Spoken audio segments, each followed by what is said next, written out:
শুভ ষষ্ঠী কেনে আছে আপোনালোক পূজাৰ একদম উলহ মালহেৰে আপোনালোক নিশ্চয় সাজু হৈছে পূজা উদযাপন কৰিবলৈ বজাৰ হ'লনে আমিতো বজাৰ কৰা নাই সময় পোৱা নাই আজিও গৈ আছো শুৱালকুছিলৈ পূজা ভাগৰ তাতে শোভাযাত্ৰা আছে ভাস্কৰ বৰুৱাক দেখিছে লগত আহিছে পূজা বুলি মাতিছে আৰু আমাক দুয়োকে মাতিছে গতিকে গৈ আছো আৰু এজ ইউজুৱেল নয়ন আছে আমাৰ লগত নয়ন এবাৰ ঘূৰি দিয়া নয়ন গৈ আছে আমাৰ লগত আজি বোলে গুগলত পাইছোঁ গ্ৰীণ পিন্ধিব লাগে মোক উদয় ফোন কৰিছে সেইদিনাখন যে হেৰি নহয় এই কি হ'ব তই কি পিন্ধিবি অষ্টমীৰ দিনাখন হালধীয়া পিন্ধিবি নেকি এইবাৰ দেখোন দিছে বোলে পাৰ্পল পিন্ধিব লাগে মই কৈছোঁ হয় নেকি পাৰ্পল পিন্ধিম তেতিয়াহ'লে মোৰ চব কালাৰ এভেইলেবল আছে এতিয়া অষ্টমীৰ দিনাখন উদয় শংকৰে কি পিন্ধি আহে আপোনালোককো মই দেখুৱাম ভিডিঅ' চাই থাকিব আমি এইকেইদিনৰ পূজাৰ আমাৰ উদযাপনৰ সুন্দৰকৈ আপোনালোকক ভিডিঅ' দি থাকিম বলক আজি শুৱালকুছি আহি গৈছে পুৰা আহি গৈছে জোচ আহি গৈছে তাৰপিছত আজি মই হেৰি দে এতিয়া শুৱালকুছি দেখুৱাম মই শোভাযাত্ৰা দেই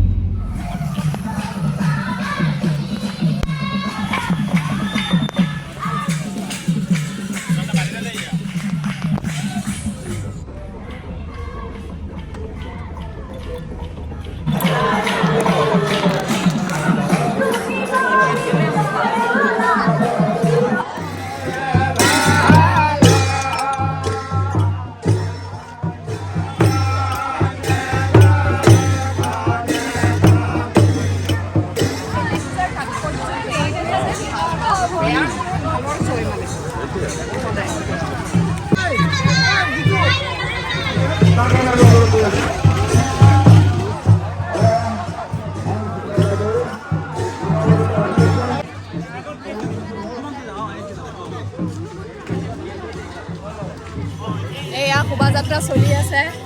কাতিমহীয়া ৰ'দত কি হয় প্ৰকাশ দা আমাৰ লগত আছে প্ৰকাশ দাস ডাঙৰীয়া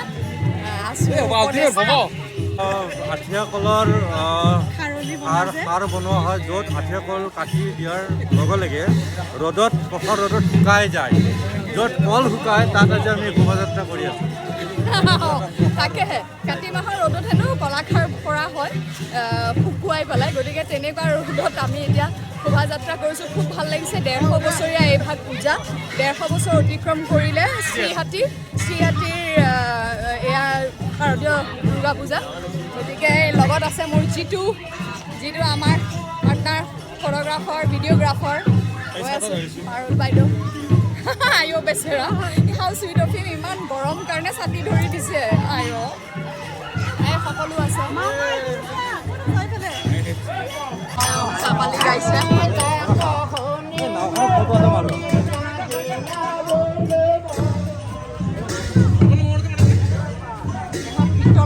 পিতলৰ বাপৰে গোটেই নাও পিটিককৈ যিটোৰ ঘৰত সোমালোঁ উপহাৰ পালোঁ এটা এইটো যিটোৰ ঘৰত সোমালোঁ আমি এতিয়া দৌৰি বেহাৰবাৰী আউটপোষ্টৰ ডাবিং আছে দেই যাওঁ বাই নতুন ফ্লাইঅভাৰত উঠি দিলোঁ ডাবিঙলৈ গৈ থাকোঁতে ফ্লাইঅভাৰৰ পৰা নামিয়ে চিধাই আমি ৰেঙনিৰ অফিচলৈ আহি গ'লোঁ মানে ষ্টুডিঅ'লৈ ইয়াতে শ্বুটিং হয় ইয়াতে ডাবিঙো হয় তো এতিয়া মই বেহাৰবাৰী ডাবিং দি এপাক ঘৰলৈ যাম তাৰপিছত সন্ধিয়া ষষ্ঠী পূজালৈ যাম দেখিছে পূজা চলিছে আমি গৈ আছোঁ ঘৰলৈ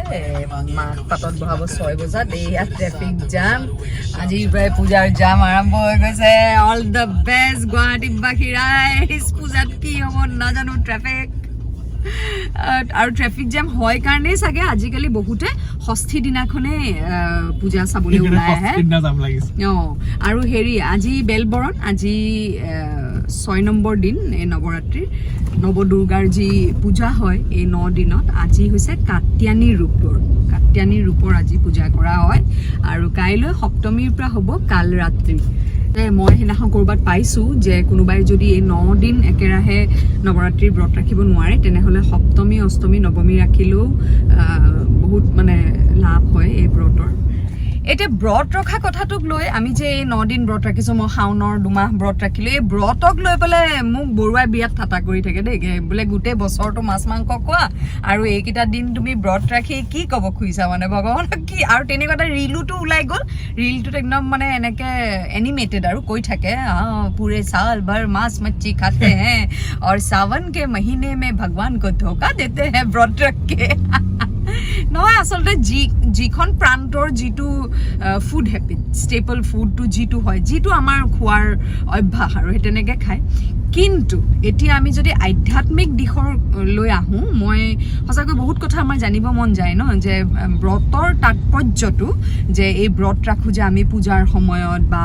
শাওনৰ সময়ত শিৱৰ আমি আৰাধনা কৰোঁ, এই তপস্যা কৰাৰ সময়ত হেনো আমাৰ চক্ৰাছ যে থাকে দেহৰ,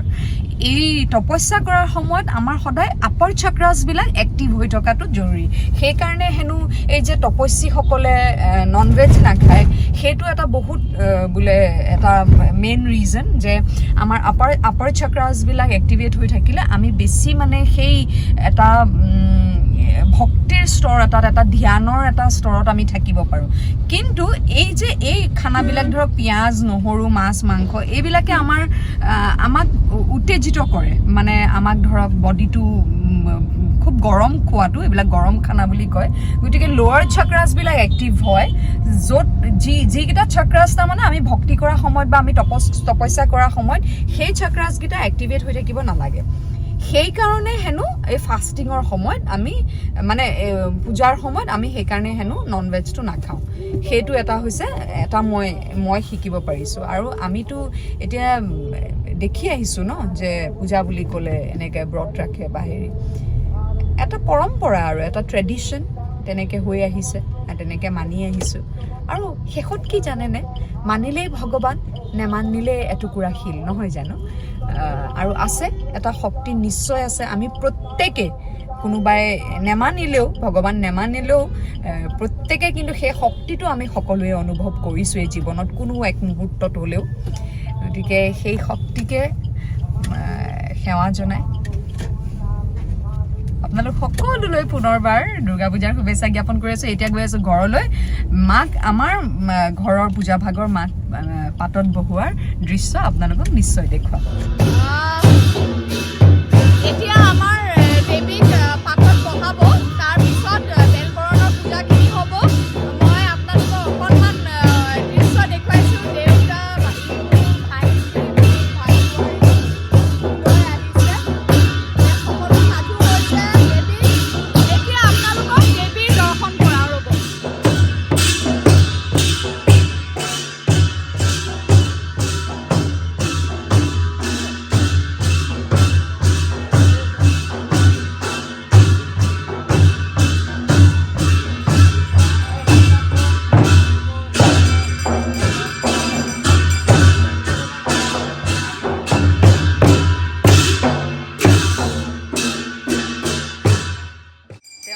আশীৰ্বাদ লৈছে দেৱীক উঠাই পাতত বহাওঁতে, যাতে দুখ ত্ৰুটি নহয়, তাৰ বাবে এয়া তেওঁলোকে সেৱা লৈছে।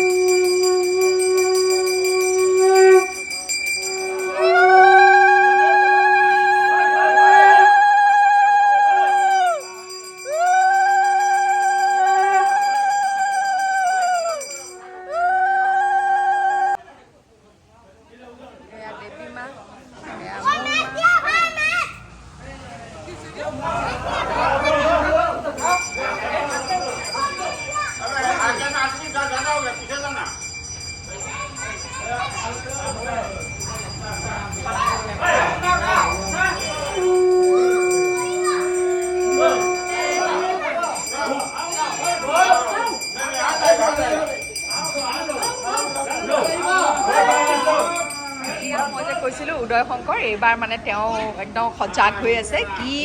কি ৰঙৰ বস্ত্ৰ পিন্ধিব লাগে এই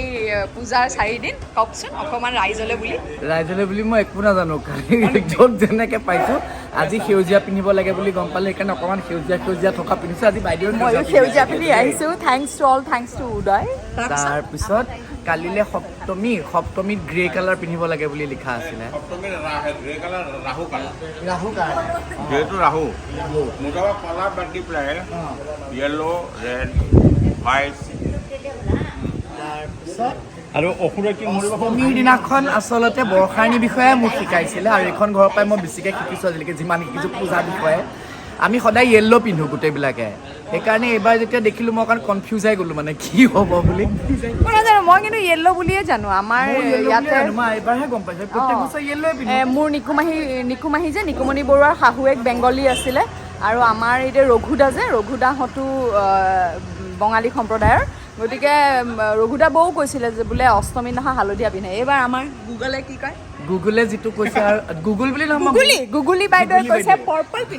পাৰ্পল পিন্ধিবলৈ বহুত কেইটা জেগাত চালোঁ যে পাৰ্পল সেইকাৰণে এইবাৰ ভাবিছোঁ পাৰ্পল পিন্ধিম বুলি আৰু মোৰ যে এইবাৰ চব পাৰ্পলে উঠিছে মোৰ ভাই বোৰে পাৰ্পল শাৰী এখন দিছে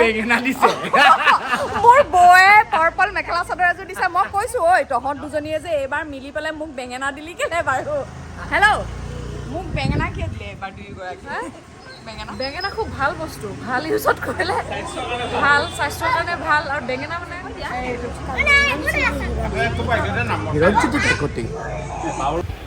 এয়া মাক অলংকাৰ পৰিধান কৰাই আছে আমাৰ ৰঘুদাই ককাৰ দিনৰ পৰাই মই আগতেও কৈছোঁ ৰঘুদাই কৰে এইখিনি কাম তাৰপিছতে এয়া অস্ত্ৰ শস্ত্ৰ অৰ্পণ কৰিবলৈ লৈছে মাৰ হাতত আহি পাইছে তোমালোকে কিয় মোক এইবাৰ বেঙেনা ৰঙৰ কাপোৰ দিলা লোকে এযোৰ এযোৰ বেঙুনীয়া ৰঙৰ কাপোৰ ল'বলৈ মৰি গৈছে তাই দুযোৰ পাইছে তথাপিও বদনাম গাই আছে যে বেঙেনা দিছা বোলে আপুনি আৰু সোনিয়া মিলি কিয় বেঙেনা দিছে সেইটো সুধিছে মোক কওক কিবা ক'বনে জাননা চাহতে হে আপুনিতো কাপোৰ নিয়াই নাই থৈ গৈছে লৈ গৈছোঁ কি পিন্ধালে কওকচোন এতিয়া ত্ৰিশূল গদা চক্ৰ ধনুকাঁড় শংখ টিলিঙা শাল পিন্ধাই আছে এতিয়া মই সম্পূৰ্ণ হোৱাৰ পিছত আপোনালোকক দেখুৱাম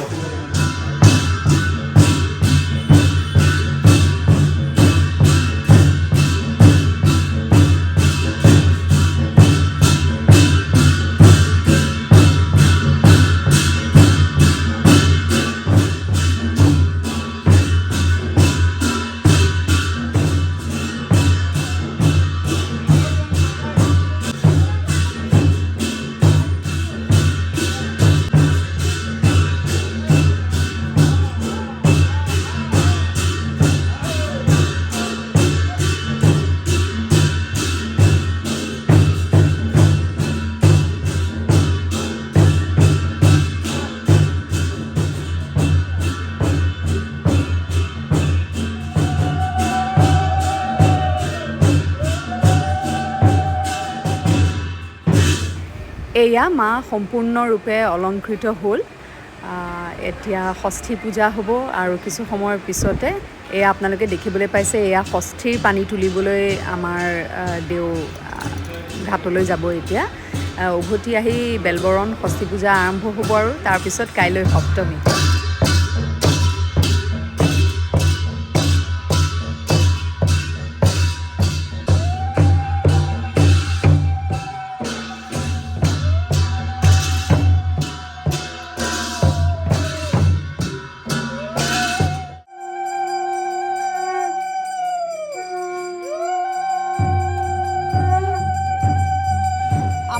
সেয়া ষষ্ঠী পূজা চলি আছে বেলবৰণৰ পূজা চলি আছে এইখিনিতে মই ভিডিঅ'টো আজিৰ কাৰণে সামৰিছোঁ আপোনালোক সকলোকে পুনৰবাৰ আমাৰ এই পূজা ভাগলৈ সাদৰেৰে আমন্ত্ৰণ জনালোঁ আহিব লগ পাম সপ্তমী অষ্টমী নৱমী দশমী যিদিনাখনে পাৰে আপোনালোকো আহিব খুব ভাল লাগিব